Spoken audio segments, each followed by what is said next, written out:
Hi, you are welcome on my YouTube channel Science of Electronics. Today I am going to show you how to make a fixed power supply. You can hear the name of power supply. It is the most popular thing that we use to make a electronics project or electronics device repairing or electronics testing. You can say.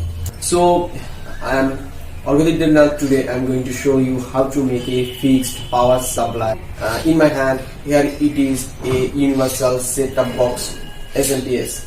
Its outputs are 24 volt, 12 volt, 3 volt, 3 volt, 5 volt.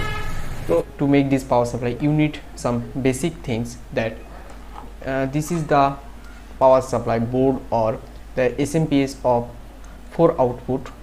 This is the universal set-top box smps. You need first these things to make this fixed power supply. After that I'm make variable power supply through this board, but that is upcoming video. So let's go for make this fixed power supply. So you need some basic component for making this power supply. So this is the main cabinet. This is made in India product plastic box. After that, to control on off this in this power supply I am using this type piano type switch. I am using this type socket. It is the DVD or VCD or CD player or speaker connected socket that I am using to connect another device on this power supply. I am using two socket because there is 4 output, so 1 2 3 and 4, but in these 2 this was ground. This is the ground output of this power supply. You need some screws to attach this type socket on this board, so I need this type screw. This type screws I need to attach this type socket.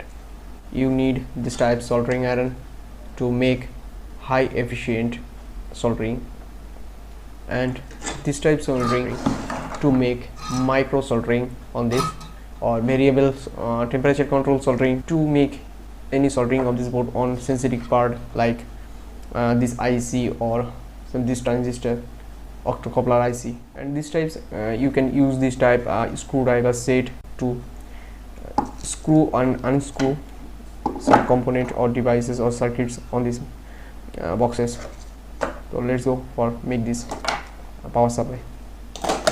To attach this type of board on these boxes I am using this type double tape. So let's go for unpacking this type of double tape to make this fix on this type of boxes. So I am using, it is a Sunka double tape. You can see there is a gum section. You see there is gum section also in other side. In other side there, this is the gum section. So I am using this type of double tape to attach this board on this cabinet. After that I am going to mark all pins section on this cabinet side to make hole using drill machine.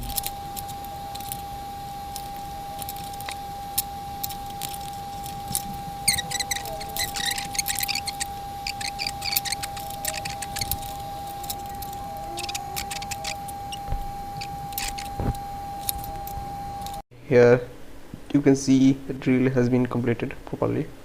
There was some mistakes to make another hole, and there was some mistakes to slide this hole, and the hole has been completed. Attach this type socket on this cabinet. Let's go to attach.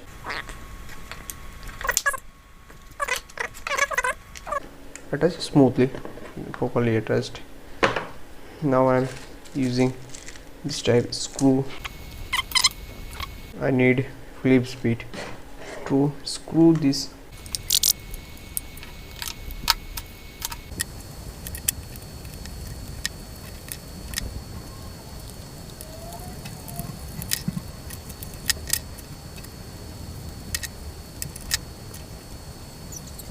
port attachment process totally completed using PH2.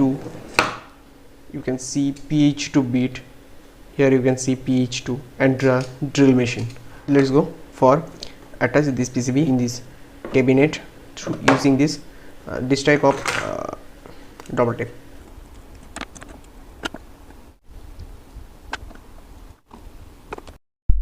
Due to coronavirus outbreak, I did not buy this mill socket, so I need to make or prepare this. Here you can see this is the socket I make by using these types soldering station. This is micro soldering station Samcon 12 watt. It works properly. Now I'm going to attach this types male connector, female connector to this type male connector. Let's go. One question that how to remove this type flags from this socket or from this soldering. This is the split. You can see this is split. I'm going to remove this type flags from the circuit. Now here you can see 90% flux has been gone, but there was no short circuit. You can check it, check this types soldering properly that has been short or it works properly. Short circuit make damage your power supply. In this type of power supply make damage, so check properly.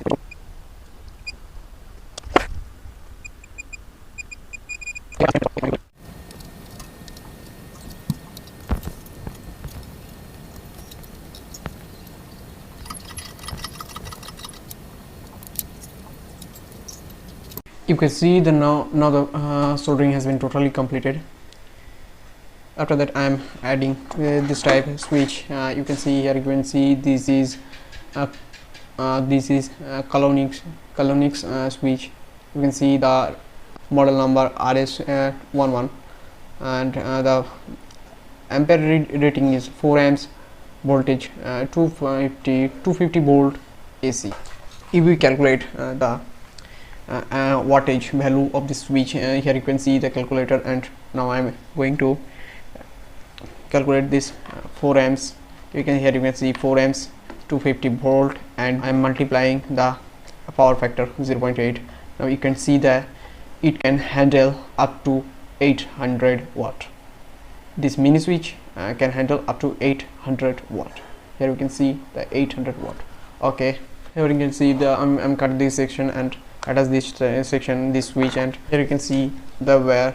Here was no rating, but still it handle up to, in my mind, 4 amps.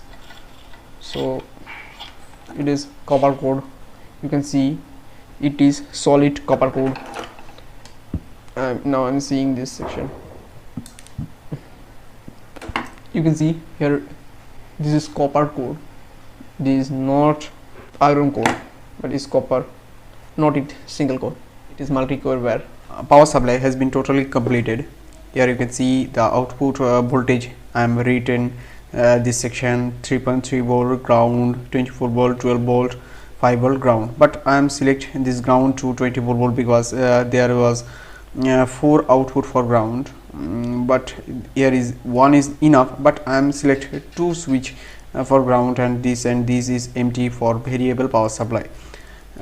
In upcoming video I am going to show you how to make a upgrade it and how to make it a variable power supply. This time I am going to show this, and here you can see the power up button. I'm going here you can see the power button. I'm cut this section using this type knife. I'm using heat up this section and push for cut this section. Output is 2 3 4 output, and 2 is ground. Now I'm going to open. Here you can see the circuit and here you can see a LED, but it is not connected on circuit, but it is connected on 240 volt direct AC line. Here you can see it is connected on direct AC line. Okay, and here you can see the output comes from this board, from this socket, and and distribute from another socket. The power supply has been totally completed. Now I am going to show you the output voltage and measured the output voltage. Now I am going to power up. I am going to power. Here you can see power, it is power up, and here you can see the indicator is flashing, but you can see the blink, but in your eye you cannot see the blink because it is in 50 Hz, but no capacitor to filter this pulsating DC, so the LED blink, but it is catch on any camera, high speed camera. You cannot see your eyes that it is blinked. This is my multimeter. Now I am going to measure the output voltage. Now I am select 200 volt because there is a 24 volt range. Here is ground. I am going to put this probe on ground section. It is ground section. Here you can see 24 volt. You can see 24. It is 25. It is 25 volt. Okay, this is 12 volt. Here you can see 12 volt. Now I'm going to select 20 volt ranges. You can see the voltage 5.0135. You can see the 3.3 volt, but still 4.3, 4.4. Now I'm going to show where output is much higher on these cases. 24 places, 26, 12 places, 18 or 5 places were 5.15, in place 3.3. Here output is some higher than rating voltage, so this is not a problem, because I am saying that this problem has been gone by, because when we are applying in some load on this power supply, then it decrease the voltage, and correct voltage you can give by the power supply. One clear information for you: it is a very cheap price power supply, in 100 to 150 rupees. So there is a some tolerance, but the tolerance is negligible. You can make this power supply for project purpose or any electronics test purpose or charging purpose. You can use it, but I am said that do not charge any battery without a protection board, because there was no overcharge, overcurrent protection system, but there is still short circuit protection system that can stop this power supply for any short circuit cases. If you enjoy this video, please like, share and comment. Subscribe my channel for more information. Comment the down section of the video. Thank you.